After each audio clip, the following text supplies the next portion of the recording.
The main finding of the study was that colonoscopy is very protective on the left side of the colon, but on the right side of the colon it had no protective efficacy at all, and that was a very surprising finding to many people. What are the possible reasons that this study got such results that are so dramatically different from what we expected? It found no protective efficacy on the right side of the colon, and in the great scheme of things, that really doesn't make sense. That is such a dramatic result. And among the explanations are that, one, this was a study that was done in Canada, where many of the people doing colonoscopy in that era were family medicine doctors and internists and surgeons, not just gastroenterologists. So one can speculate, this is just speculation, but one can speculate that the examination was not as complete as it might have been. For example, people might not have reached the right side of the colon even though the exams were recorded as complete colonoscopy. Other possible explanations for this dramatic result are that the preparation wasn't so good, the laxative prep.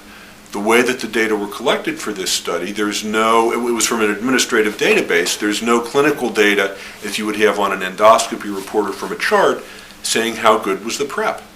And you have to have a good prep in order to be able to detect lesions and prevent cancer. So these are some of the considerations that observers looking at this study are thinking about to explain why this result is so dramatically different. If you step back and look in the big picture, the result may not be as bad as 0% protection on the right, but it may be lower than the 90% that many people have said that colonoscopy should have. And the reality is that we don't have very many studies at all about what effectiveness is of colonoscopy. We have some studies about sigmoidoscopy that looks at the left side of the colon, but very, very few studies have looked at effectiveness on the right side of the colon. So in the big picture, this is a really dramatic result, but there may be some explanations, some of which are remediable, where we can improve the process of examination. The left side of the colon is the more distal part of the colon. It can be reached by a sigmoidoscope and is easier to examine. The right side of the colon is closer to the small bowel, and there are differences in several ways. One is there may be some biological differences between the kinds of cancers that can occur in each place.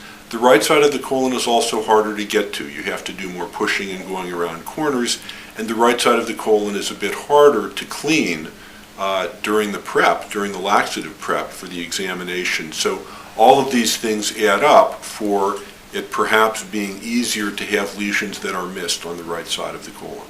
The detection rate may be higher than 60 or 70%. What the 60 or 70% refers to the reduction in mortality, which is what this study looked at. In other words, it's possible for an examination to be very good at detection, but after the examination is done, there may be some cancers that grow very, very rapidly, and those are the ones that kill people.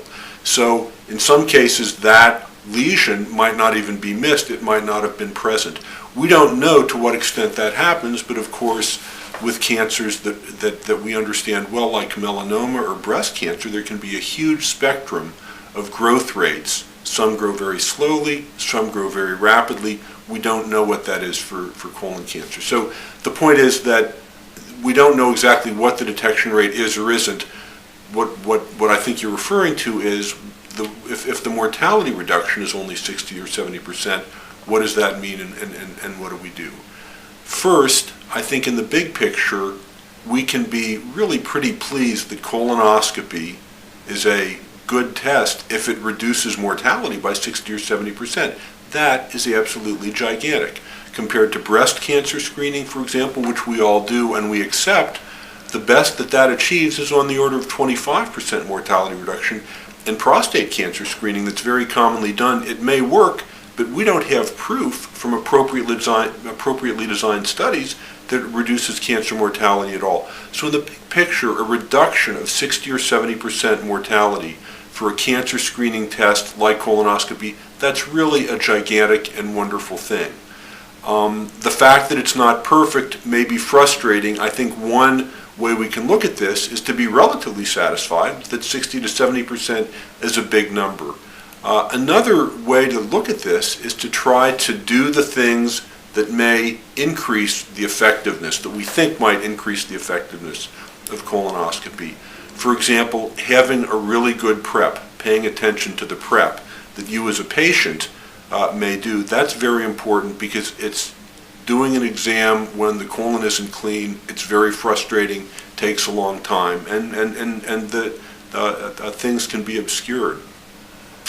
We need to make sure that the cecum gets reached, or the end of the colon gets reached after you have your exam. And you should want to know from the person who did the colonoscopy, did you reach the cecum? Sometimes the cecum can't be reached, and it still can be a pretty good exam, but it's not complete. You have to understand that and then decide with the person who did it what should be done in follow-up because of that. So I think 60 to 70% shouldn't make us worry so much. It's not 100%, but it's just so much better than many of the things that we do in medicine that it's really a pretty good thing. The number might just be a little lower than what we've thought. We shouldn't be really unhappy with the result of this study, and it's not just the result of this study, but the 60 to 70% number really comes from a consideration of other evidence, which is probably even stronger than the Annals study. And there's a very good case control study in the New England Journal in 1992. There's another good study of it wasn't a randomized clinical trial, but it was a clinical trial in Norway. Both of these studies give very high numbers of about 60, 70, or 80% protection. This is just for sigmoidoscopy, though. But those are really good numbers.